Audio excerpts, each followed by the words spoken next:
एक शाम प्राची टीवी पर सीरियल देख रही होती है, तभी उसकी सास वहाँ आती है। अरे सीरियल में तो ऐसे मग्न है जैसे आज रात का खाना पड़ोसी आकर बनाएंगे। मुझे पता ही नहीं था आपने अपने बेटे की शादी पड़ोस में भी की हुई है। हैं? मतलब? मतलब इस घर में सारा काम बहू ही करती है, आप तो सिर्फ खर्राटे मारती हैं। अच्छा जी, फिलहाल तो तुम आराम फरमा रही हो, चलो जाओ, ये मेरे टीवी देखने का समय है। आहा, इसीलिए मुझे भगाया जा रहा है। सॉरी, अब तो बिल्कुल नहीं जाऊंगी। प्राची की इस बात पर दोनों सास बहू के बीच टीवी रिमोट के पीछे बच्चों जैसे छीना झपटी शुरू हो जाती है, जिसके बीच श्लोक भी काम से घर वापस आ जाता है। हाँ, आज मेरी चूहे बिल्ली की जोड़ी किस बात पर झगड़ रही है? अरे तेरे बीवी मुझे टीवी ही नहीं देखने दे रही। अरे तुम्हारी मम्मी मुझे खाना बनाने के लिए फोर्स कर रही है। अरे वाह, ऐसे बेतुके रीजन पर तो बच्चे भी झगड़ा नहीं करते। अरे मुझे कुछ मत बोल, सब इसने ही शुरू किया है। हाँ हाँ, जैसे आप तो बहुत दूध की धूली है ना। अरे बस, दोनों चुप। प्राची जाओ, खाने की तैयारी करो। और माँ तुम छोड़ो, तुम्हें क्या बोलूं, शांति से अपना सीरियल देखो, मुझे दोबारा लड़ने की आवाज सुनाई नहीं देनी चाहिए।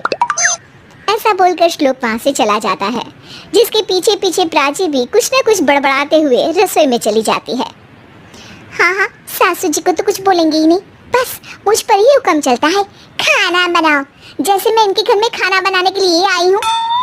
इसी तरह शाम बीतती है और रात को श्लोक और प्राची की सास खाना खाकर सोने चले जाते हैं, लेकिन प्राची गुस्से में कुछ खाए बिना काम में ही लगी रहती है। इस घर में किसी को घंटा फिक्र नहीं पड़ता, मैं खाऊं या भूखी रहूं। प्राची कुछ देर के लिए रसोई से बाहर जाती है और जैसे ही वापस आती है तो वहाँ दूध का भरा ग्लास देखकर हैरान रह जाती है। फिक्र पूरी है, बस दिखाना नहीं है। प्राची दूध पीकर सोने चली जाती है और अगली सुबह एक बार फिर सास बहू का कार्टून नेटवर्क स्टार्ट हो जाता है। ये तुमने ही किया है। अरे अजीब जबरदस्ती है, मैं बोल रही हूँ मैंने कुछ नहीं किया। दोनों ने मिलकर पूरे घर को पागल खाना बनाया हुआ है।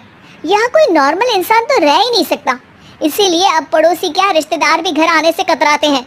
और सुन बेटे, तू भी चंगा, तेरी माँ भी चंगी, तेरी बीवी भी चंगी, रिश्तेदार। हाँ जी, आपको नहीं पता क्या, गंगाधर ही शक्तिमान है, रिश्तेदार ही। हाँ हाँ, बस समझ गया। कभी जानवरों जैसे लड़ेंगी तो कभी जुगलबंदी करेंगी। भाई मैं आप दोनों के बीच में नहीं फंसना चाहता। सास बहू की इस मनमौजी जोड़ी से परेशान होकर श्लोक अपना सिर खुजलाता वहां से चला जाता है। चलो अब मैं भी कीर्तन में जा रही हूँ। इस पर जैसे ही सास कमरे में अपना पर्स लेने जाती है तो वहाँ नाश्ते की प्लेट रखी देख मुस्कुराने लगती है और नाश्ता करके घर से बाहर निकलते हुए कुछ पैसे टेबल पर रख जाती है, जिसके कुछ देर बाद सिलेंडर वाला घर आता है। ओ मुरी मैया, मैं सिलेंडर के बारे में तो बिल्कुल भूल ही गई थी। घर खर्च के सारे पैसे भी मम्मी के पास है और श्लोक से बोला तो उल्टा 4 बात सुनाएंगे। प्राची ये सोच ही रही होती है कि अचानक उसका चेहरा चमक उठता है और वो घर में आकर इधर उधर देखने लगती है। तभी उसकी नज़र टेबल पर रखे पैसों पर पड़ती है, जिन्हें वो सिलेंडर वाले को दे देती है। ये सब श्लोक देख लेता है। अच्छा बेटे, इतना बड़ा घोटाला, सबके सामने मैं तेरी दुश्मन और पीठ पीछे तेरी मेरी यारी। इस पर श्लोक एक प्लान बनाता है और शाम को सब एक साथ बैठे होने पर बोलने लगता है। माँ, तुम दोनों की बहुत लड़ाई होती है, इसलिए मैं सोच रहा हूँ कि प्राची को उसके घर छोड़ाऊँ, इससे वो भी खुश रहेगी और तुम भी। अचानक श्लोक की ये बात सुनकर सास बहू शौक से उसकी तरफ देखती है। अरे ऐसे कैसे घर छोड़ाओगे, मुझे कहीं नहीं जाना। अरे तुमने बोला नहीं पर मैंने सुन लिया, तुम्हें मम्मी के साथ रहना अच्छा नहीं लगता, मुझे पता है। अरे वो अरे, जब बहू खुद कुछ काम बोले तो वो तुझे सुनता नहीं, और अब जो इसने बोला ही नहीं वो तू समझ गया। जब उसे नहीं जाना तो फिर जबरदस्ती क्यों कर रहा है? अच्छा, फिर आपको मौसी के घर छोड़ाता हूँ, बस अब आप दोनों एक घर में एक छत के नीचे नहीं रह सकती। मैं इस टॉम एंड जेरी की जोड़ी को और नहीं झेल सकता। हैं? ऐसे कैसे नहीं रह सकते? तुम्हें इतनी दिक्कत है तो तुम्हारा बोरिया बिस्तर पैक कर देती हूँ, लेकिन मम्मी जी कहीं नहीं जाएंगी। बिल्कुल यही सुनना था मुझे। अगर दोनों में इतना ही प्यार है फिर हर वक्त ये लड़ाई का नाटक क्यों करती हो?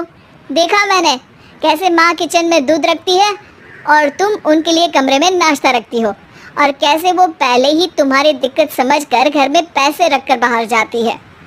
अरे भाई, इतना ड्रामा तो डेली सोप में भी नहीं होता जितना तुम दोनों ने इस घर में फैलाया हुआ है।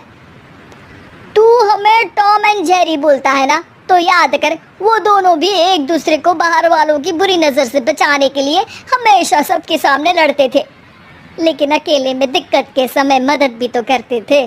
बस हमारा रिश्ता भी कुछ ऐसा ही है।